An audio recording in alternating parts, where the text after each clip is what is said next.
Humiga si Juliana sa kama, nakatitig lang sa kisame. Gustong-gusto niya nang sagutin si Kevin pero natatakot pa rin siya. Mahinang loob niya pagdating kay Kevin. Hindi na muna madaliin ang lahat, hindi porket gusto tong makipagbalikan sa kanya ay sasang-ayon na agad siya. Madami na siyang napagdaanan dito. Dapat magpakatatag siya. Nasa ganun siyang pag-iisip nang biglang nagring ang phone niya. Si Victor yon, manliligaw niya na Italiano. "Hey Victor," sagot niya sa telepono. "Hey sweetie, Diana told me you in the Philippines right now. How come you did not told me?" "It's just 1 week vacation." "Ah okay, I'll see you then after a week." Samantalang sa room ni Kevin ay nagkukulitan pa ang kambal. "Daddy, can you get Mr. Monkey in Mommy's room?" Paglalambing ni Sunshine sa ama. "Sunshine cannot sleep without Mr. Monkey," paliwanag naman ni Thunder. Ang tinutukoy nitong stuffed toys ni Sunshine na monkey. "Okay baby, I'll go to yung mommy's room." Tumayo na si Kevin para pumunta sa room ni Juliana. "Here daddy, use my room card. Maybe mommy's already sleeping," sabi ni Thunder. Kinuha yon sa anak. "Thanks baby," lumabas siya. Sa kwarto at pumunta sa kabilang kwarto kung saan naroon ang kwarto ni Juliana. Binuksan niya ito gamit ang card key na ibinigay ni Thunder.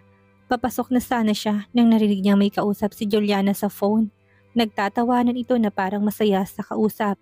Narinig niya sinambit nito ang pangalang Victor. Biglang nagselos si Kevin, pero wala siya sa posisyon para kumprontahin si Juliana.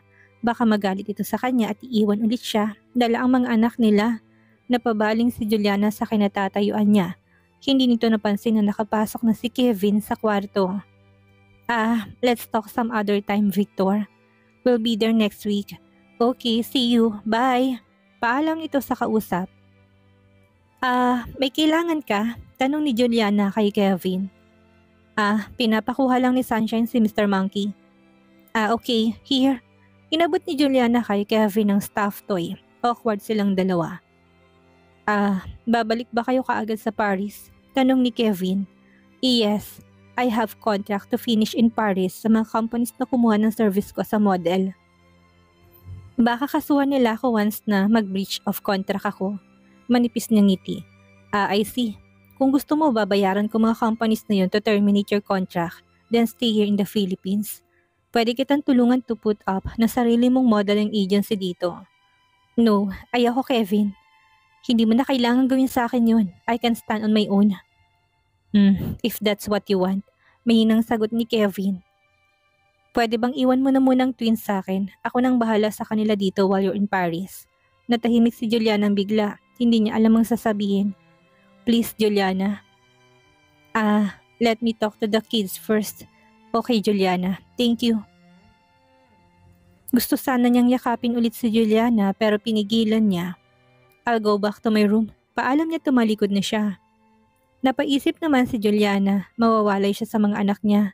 Kaya ba niya? Ngayon pa lang naiiyak na siya.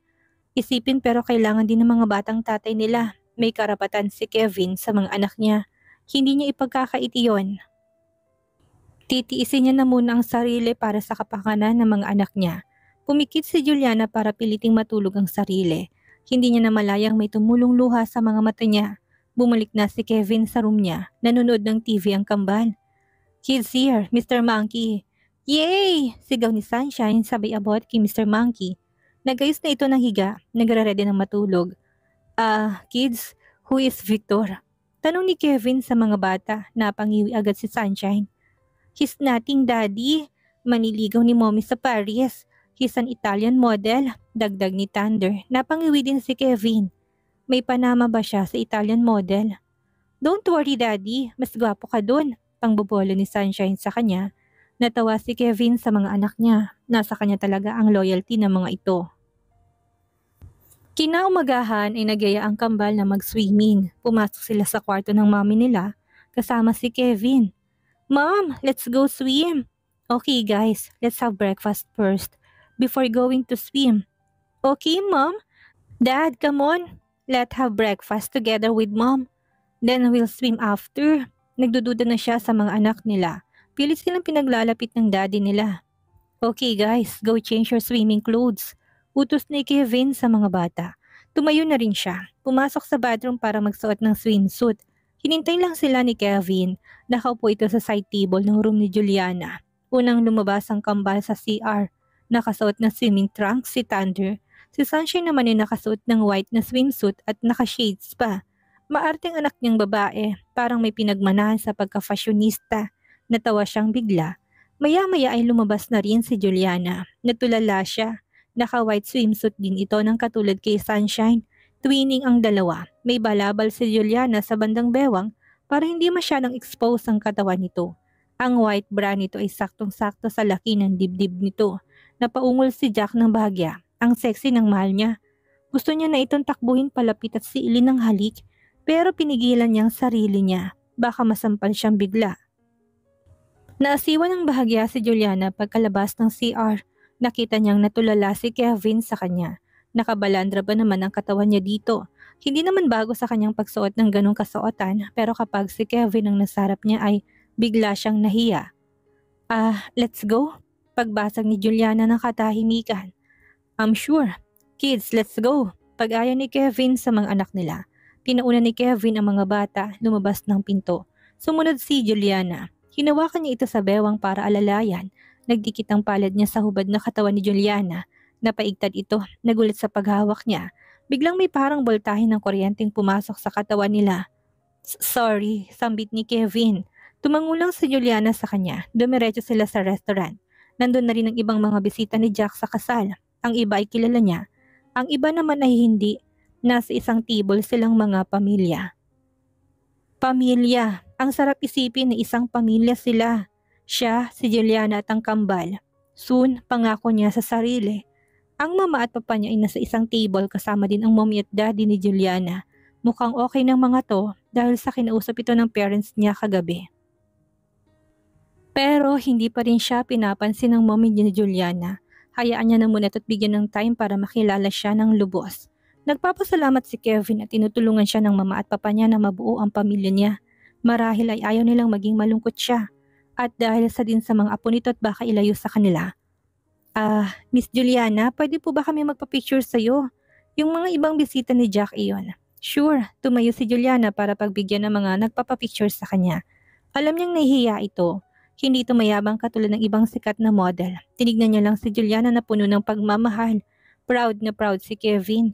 Padami na padami ang pumunta sa table nila para magpa-picture. Malamang ginrab na nila ang opportunity na nandito si Juliana sa Pilipinas. Yung iba ay nagpa-autograph na rin. Oops guys, stop na muna yan. Let Juliana finish her meal.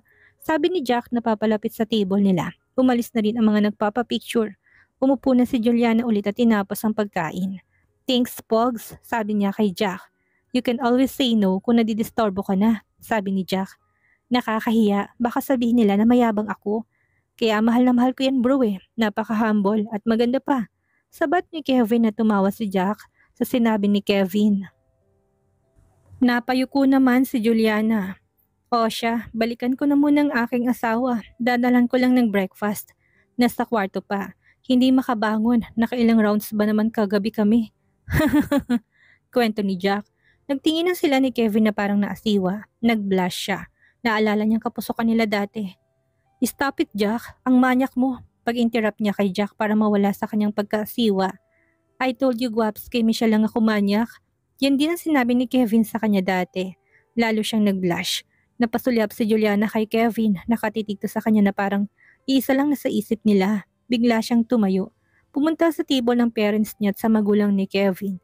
Nandun ng kambal. Marahil ay nainip ng maraming pumunta sa table nila para magpa-picture. Umupo siya sa tabi ng mommy niya. Juliana, anak, nabanggit ni Kevin na babalik na raw kayo ng Paris ng mga bata. Pwede bang iwan mo na munang kambal dito sa Pilipinas? Si Kevin ang bahala sa kanila. Hindi namin sila pababayaan. Sabi ng papa ni Kevin. I agree anak, para naman lagi naming nakikita ang kambal. Alam mo naman na pagod na kami ng daddy mo kakabiyahe papunta sa Paris. Mabisita lang kayo. Pagsigunda naman ng mommy niya.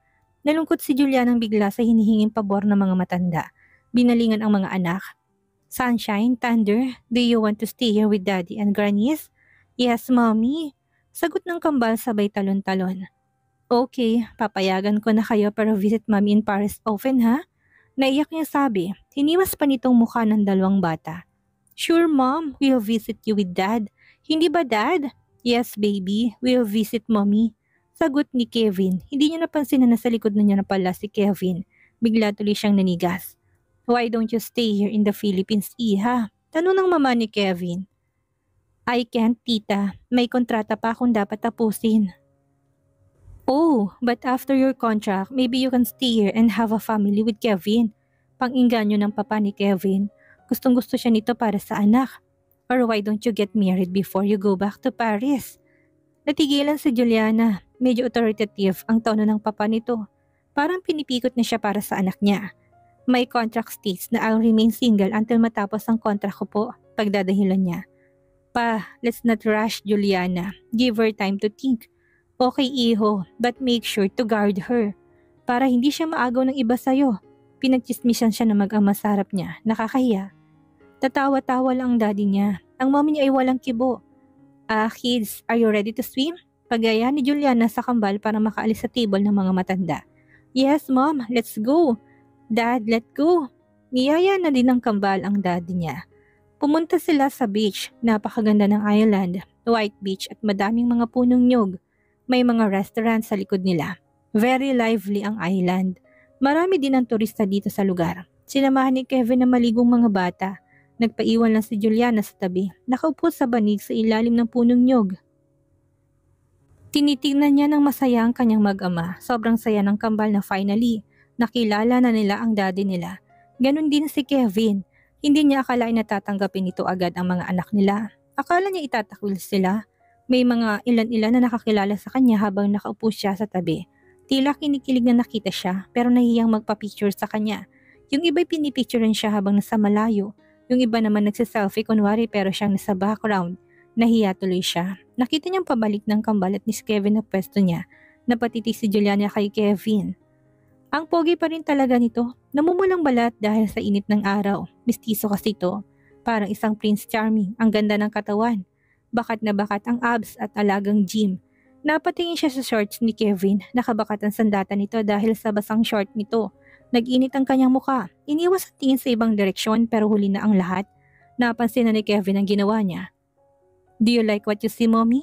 Bulong ni Kevin sa kanya na tila ng aakit. Bigla siya nag-blush. Tumindig ang balahibo sa paglapit nito sa kanya. Shut up, marinig ka ng mga kids. Bulong niya na pahalakhak si Kevin bigla. After 3 days ng bakasyon sa Boracay ay bumalik na sila sa Manila. Nag-offer si Kevin na doon sila tumuloy sa bahay niya. Pinayagan naman siya ng mommy at daddy niya. Ayaw rin kasi na mawalay ng mga anak niya sa daddy nila. Sinundo sila ng driver ni Kevin sa airport. Tahimik lang sila sa biyahe. Ang kambal ay nakatulog, malamang sa pagod sa biyahe. Pumasok sila sa isang exclusive village. Malalaki ang bahay na nadaanan nila. Pumasok sila sa gate ng bahay. Sobrang laki nito. Bahay ba ni Kevin to? Maganda ang garden at landscape. Malalago ang mga red roses dito at mukhang alagang-alaga. Malaki din ang open space nito. Mukhang matuto ang mga bata dito sa isip niya. Kids, we're here. Pagising ni Kevin sa mga anak nila. Gumising ang dalawang kumusot-kusot pa ng mata. Is this your house, Daddy? Our house. Pagtatama niya sa mga anak. Really, Daddy? It's so beautiful. So big. Bumaba ng sasakyan ang kambal at nagsipagtakbuhan sa garden. Tuwang-tuwa ang mga ito.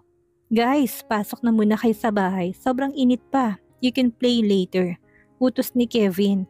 Pagpasok nila sa bahay na napansin ni Juliana na puro picture niya nakasabit sa dingding ng bahay ni Kevin. Dad, why are mommy's picture all over the place? Tanong ng anak niyang maarting si Sunshine. Kuwan anak, hindi alam ni Kevin ang isasagot sa bata. You must love mommy so much at gusto mo siya na makita palagi, sabi naman ni Thunder. That's right anak, pagsang-ayon ni Kevin kay Thunder. Bigla namang nahiya si Juliana, nakakaasiwang puro picture niyang bahay na ito. Pwede bang tanggalin mo mga pictures ko? Naasiwa ako. Pakiusap ni Juliana kay Kevin. It's okay babe, gusto kitang sambahin. Nilapitan ni Juliana ang binigyan ng smack sa lips. Nag-blush naman si Juliana, nag-ring ang phone ni Juliana at natigilan siya. Si Boss Diana yun, bukas ng flight niya pabalik ng Paris. Lumayo siya ng konti kay Kevin at kambal para sagutin ang boss. Hello boss, how are you? Miss me much? Hey girl, how are you? I'm fine. Tomorrow is my flight, babalik na ako dyan. Oh no, no, Juliana, huwag na muna, sabi ni Diana. Why? Nagugulo ang sagot ni Juliana. Nalaman ng isang noontime show na andyan ka sa Philippines for vacation. Gusto ko nilang kunin na sa Daily Judge, sa segment nila, sa show nila. Really? Nahiyang tanong ni Juliana. Mahiyain siya. Baka hindi niya kaya? Yes, and it's 1 month contract. Pumayag na ako so you can stay there for another 1 month. They will call you anytime soon. How about my flight tomorrow? Ako nang bahala doon. Diyan ka na muna magtrabaho sa Pilipinas. Take care of yourself, okay? Bye, girl! Paalam ni Boss Diana. What happened? Tanong ni Kevin na nasa likuran niya. Can I stay for another 1 month? Kinuha akong judge ng isang noontime show. 1 month contract yon. Lumiwanag ang mata ni Kevin. Really? Of course, you can stay. Kahit pa forever. Nakangising sabi nito. Nagpapahaging na naman ito sa kanya. Hindi niya pinansin yon, nailang na siya. I'm sure matutuwang mga kids, sabi ni Kevin. Pinunta nilang mga kids sa sala. Kids, guess what? Mommy will stay for a month. Pagbabalita niya sa kambal. Really, Mommy? Yay! Niyakap siya ng kambal. Come on, let's go to your room, kids, para maayos na naman ng ising ang mga gamit niyo. Umakyat sila hanggang 3rd floor ang bahay ni Kevin. 15 rooms lahat ng yon. Nakakalula ang laki ng bahay nito pero mamahaling muebles pang gamit nito. Pumasok sila sa isang room. Pink ang color ng pintura at mga gamit doon. Barbie ang team ng room, may mga laruan na rin na pang babae. At may big dollhouse pa na pink.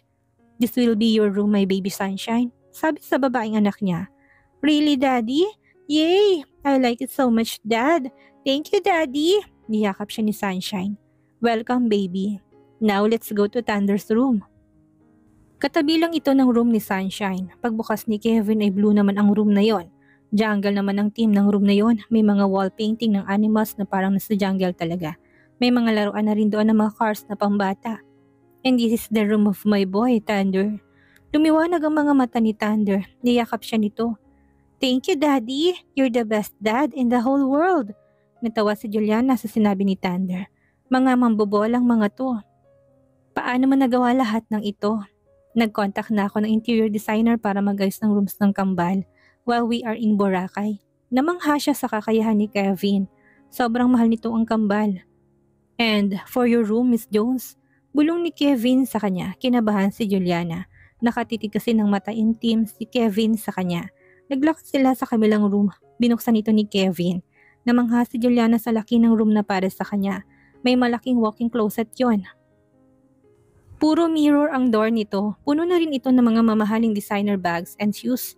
May mga signature clothes na din, mukhang alam na alam nito ang taste niya sa damit. May sarili na rin ito at may bathtub pa. Binalingan ni Juliana ng tingin si Kevin.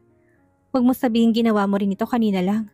Kanina lang tumawag si Boss Diana na magstay ako for 1 month, hindi ba? Hindi, sabay ko yan na pinagawa sa room ng kambal. Hindi ko alam na magstay ka for 1 month. Kasi ito naman ang magiging future house natin kaya nakaready na ang room mo. I don't want to rush you. Kaya for the meantime, dito ka na muna sa sariling room mo. And if you're ready, you can sleep in my room anytime. You're always welcome. Nakangising sabi ni Kevin. Naiiyak na si Juliana sa pinapakitang kabutihan at atensyon ni Kevin sa kanilang mag-iina. Bigla niya itong kinabig at hinalikan. Napatigil si Kevin ng bahagya. Nung una ay nagulat si Kevin, hindi nakagalaw ang mga labi niya. Pero nung nahimasmasan ay siya na ang nagmaniobra sa paghalik kay Juliana. Mainit at paghalik na yon na parang nakakapaso. Inihiga niya si Juliana sa kama, silang dalawa lang sa kwarto. Nasa ganun silang sitwasyon nang biglang may kumatok sa pinto. Ma'am? Dad? Are you there? Sigaw ng kambal, napabalikwas sila. Buti na lang at nilak ni Kevin ang pinto kanina. Kung hindi ay baka nahuli sila ng kambal sa hindi kaaya-ayang sitwasyon. Yes baby, we are here, sagot niya. Tinaas ang panting nakababa na. Inayos niya na din ang bra niya na nawala na sa pwesto. Tumingin na muna sa salamin bago buksan ang pinto. Pagbukas na biglang tumakbo ang kambal sa kama niya at tumalon-talon doon. Nakahiga pa rin si Kevin doon, mukhang hindi pa nahimasmasan sa ginawa nila. Humugot na muna ng malalim na hininga saka tumayo. Kids, dito na muna kayo kay mami ha. Nakabukol na pantalon nito na mukhang hindi naman pinansin ng kambal. Maliligo lang si Daddy. Pampawala sa init ng katawan, kininitan siya nito saka umalis. Nag-blush si Juliana sa sinabi ni Kevin. Hindi naman pinansin ng kambal ang sinabi niya. Pumasok na rin si Juliana sa bathroom at nagkulong. Shit, shit, shit! Sigaw niya. Mukhang hindi naman siya narinig ng mga bata. Soundproof sigurong wall ng room niya. Gabi na pero hindi pa rin lumalabas si Juliana sa kwarto niya. Nagdahilan lang siya na masakit ang ulo para hindi na makita si Kevin. May kumatok sa pinto niya. Senyorita Juliana, kakain na raw po ng dinner. Narinig niyang sabi ng katulong sa bahay. Manang, hindi po ako gutom. Sige po, sasabihin ko po kay senyorito. Narinig niya na naglakad papalayo ang katulong.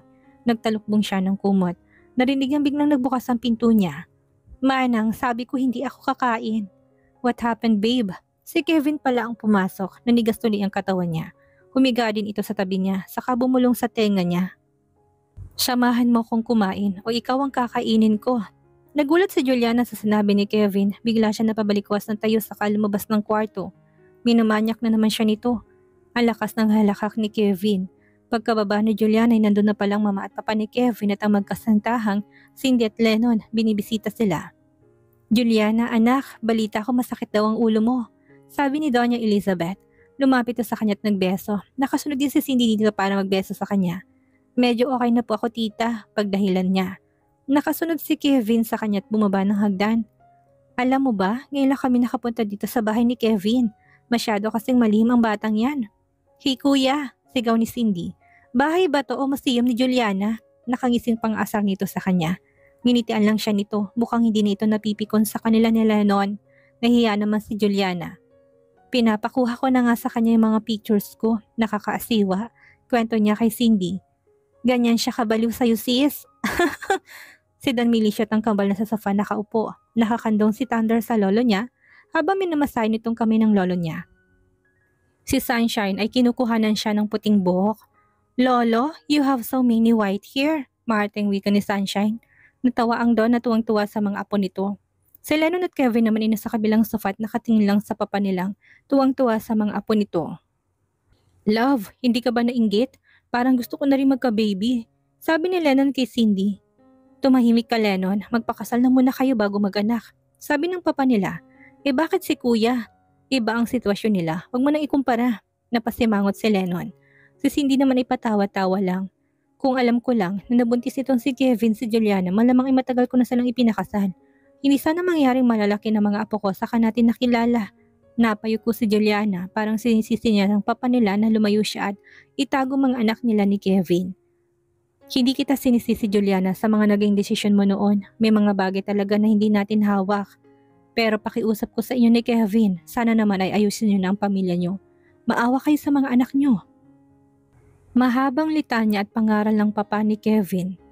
Pa, huwag mong pagalitan si Juliana. Ako ang may kasalanan kaya siya umalis, sabi ni Kevin. Tinignan niya si Juliana, nakayuko lang ito. Oo nga pala sis, nakita namin sa TV na mag-guest judge ka daw sa noontime show. Is it true? Pang-iba ng kwento ni Cindy para naman gumaan ang ambience. Yes, maikling sagot ni Juliana. Does that mean na hindi ka na babalik ng Paris bukas? Hindi pa, dito daw muna ako mag-work, sabi ng boss ko. She's the one who accepted the offer of the show. 1 month ako magstay dito. Wow, that's good news. Makakabanding pa tayo ng matagal, sabi ni Cindy na kumapit sa kanya na parang bata. Tita Cindy, tawag ni Sunshine. Can we go shopping sometime? Of course, baby. Tita loved that. Yay! Can I join na po? Tanong naman ni Doña Elizabeth. Of course, Lola. Ikaw ang magbabayad eh. Natawa sila sa kaartehan ni Sunshine.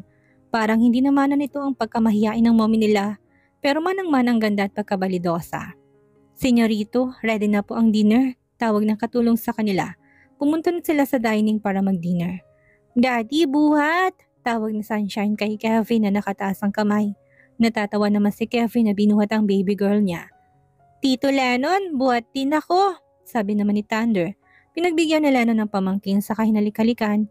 Tumatawa naman itong nakikiliti. Pinaupo na muna ni Kevin si Sunshine sa kainalalayan.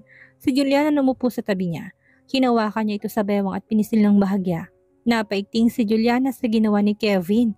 Tinignan niya ito ng masama. Parang tuwang-tuwa naman ito sa pang-aasar sa kanya. Kailan ka na mag-uumpisang mag-work sa noontime show sis? Tanong ni Cindy habang kumakain sila. Maybe the day after tomorrow. Kevin hire a bodyguard for Juliana. Alam mo namang sikat yung asawa mo.